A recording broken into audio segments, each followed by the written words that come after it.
Hey there, beautiful internet and you amazing creatures of the beyond. Look what we have done here. It's magnifique. It's fantastic. It's bombastic. Um, just a second. Let me enable the layers. So I have done something like this. No, of course, I've done the grain thing on top because I really love that. It's not something super noticeable, but it's there. Then we have the background here. And on the core, I have done something very interesting to this flower. We're gonna look at this flower in a moment. But I want to showcase a few things that you might run into. First of all, this effect that we have done on the letter, for some reason it expands into the shadow and its surroundings. I'm not sure why, but this also affects the shape of the shadow in this case. And we can see that it bleeds in like this, but not everywhere. Like for example, it bleeds here, but here it doesn't. Oh, sorry. Here it doesn't bleed. Here it doesn't bleed. I don't know exactly how the effect works. Of course, this is a technical thing, but it's nitpicking because obviously you're not going to sit with a spyglass to see every little detail. And the point is the finished format. Then, for the flower, well, it's not flowery correct, let's say.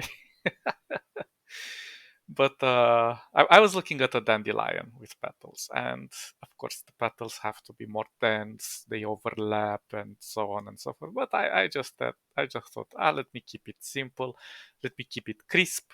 Initially, I was thinking to add some edges to like I did here.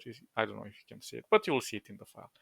But I gave the edge so the color doesn't get so sharp into this part. But then I thought to myself, well, petals usually are very, very thin and very fragile. Leaves have a more rigorous texture to them, so they're not so thin because the texture of a leaf contains those cells that collect the sunlight, and yeah, they have to be more, I don't know, organic, more well, not carnivorous. Although plants can be carnivorous sometimes. Anyway, so this is more like paper thin, but very thin paper, you know. So I thought, yeah, okay, so it can end in a sharp edge. I didn't blur anything here. I only blurred this part to kind of give it a puffiness. And then I played with the gradient. Nothing too shabby or crazy. Then I've created these things to give it a more arc view. I don't know how much I achieved this, but it looks okay. I didn't try to make it too realistic, just enough to look like a flower. And what else? Then I've added shadows behind everything. Here I thought maybe the highlight should be more stronger on this part because this is more whitish, well, light grayish. And then here I also decided to keep it darker because I went unconventional. So usually you read a picture in quotes from the top left to the bottom right, but in this case I went from the top right to the bottom left, so it's going the shape of the S. I don't know. It felt right. Another interesting thing we have done here, I've created this effect. The flower was popping up really powerfully, you see? It's quite a strong pink. So I thought maybe I should darken it. So the effect I've done here with this overlay, it's actually quite easy. So I've done a soft light with pure black. It's very rare that you use pure black, but I went with pure black because this is gonna be sort of a well, it's lightness combined with desaturation, let's call it, you know. So going with pure dark, and then I did a 20% opacity and soft light, it just feels perfect, you know. And if you want it more dark, you just push it.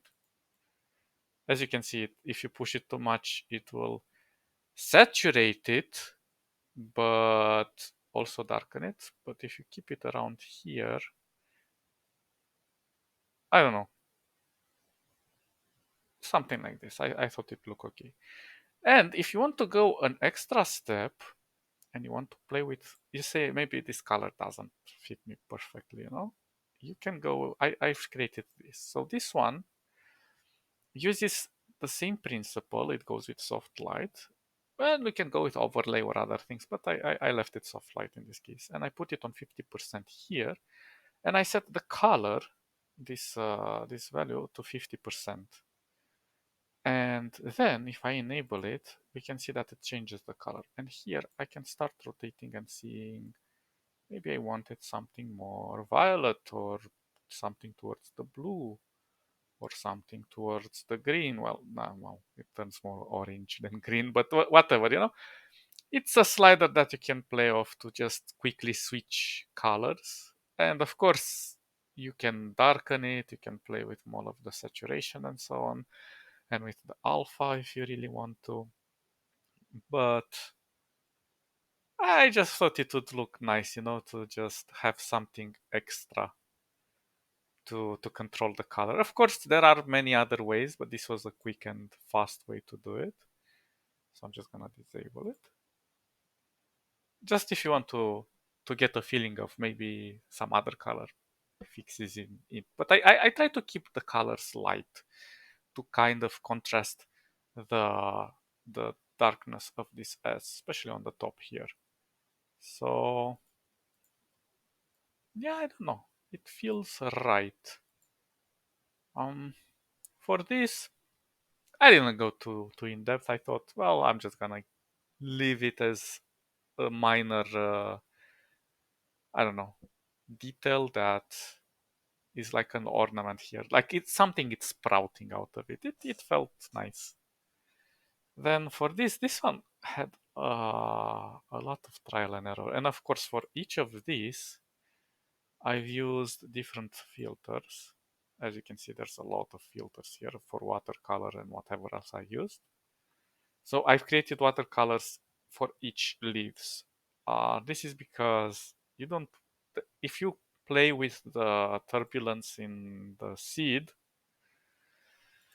it's gonna affect all of them the same way. It's not looking all right, you know. Oh, apparently I haven't added watercolor here, but whatever. Some things don't need watercolor, you know. This one are too small probably, so I didn't bother. But it looks okay. Looks a bit like crystals. Yeah, I kind of like it. Uh, also keep in mind that I've this is the let's show the anatomy. So,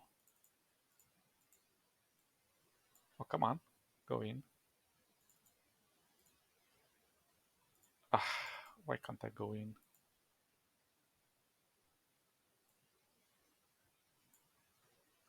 For some reason, it's not letting me select it. Okay, now it's probably selected. Let's see. Yeah, so this is the watercolor that I did on top. So I did it uniform, no gradients. But for this one, I did choose the gradient. And I went from this. This is the way I control the highlight and the darkness, the shadow, based on this value. Of course, you can do it in many other ways if you want. You can just create other elements and put them inside the clipping masks, and then slowly blur them if you want to have more control over the shape. But in this case, it's a simple shape, so we didn't go too wild. And then again, I try to keep the balance. Sometimes I went here, it's a little bit lighter. Um, Here I kept it more in the shadow. I don't know. You have to find the balance. Also, I tried to kind of apply light on these petals, but it was becoming kind of difficult to wrap my mind around it, and I've just blurred stuff in there and curl it and whatever till it kind of looked like some light was falling on this. I didn't get it quite perfectly, but in the end we got away with it. I think it looks okay. I'm gonna upload this into the G drive. Let you guys play with it if you really want to. Create your own letters, maybe your own alphabet if you want. I don't know. I felt this looks cute. You know, this is the only word I can attribute to it. Sometimes cute can be interesting and wow. And without the flower, it would have looked quite, I don't know, dull. You see? Well, I also added a shadow there. That's why it's so powerful. Let me see. Foliage, letter. Which one is it? No, no. Letter.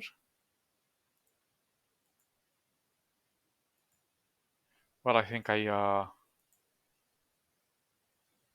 it's this one. So if we disable this one, you can kind of see like mm, it's too dry here. Nothing happens. So that's why I left the flower.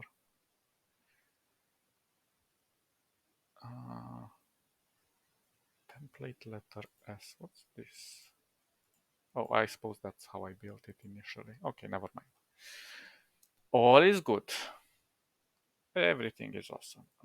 Did I enable everything? Okay. I'm just making sure it's ready for upload. Good. Um, Also, sometimes this thing moves inside a bit. You can fix this by resizing the S once, and that will stop doing this. But this is related more to the effect. I wanted to leave it as editable as possible. I didn't want to mess up too many things. So you guys can change shapes, gradients, and whatever you want. These filters are so amazing once you learn to work with them. I'm not a proficient in them yet.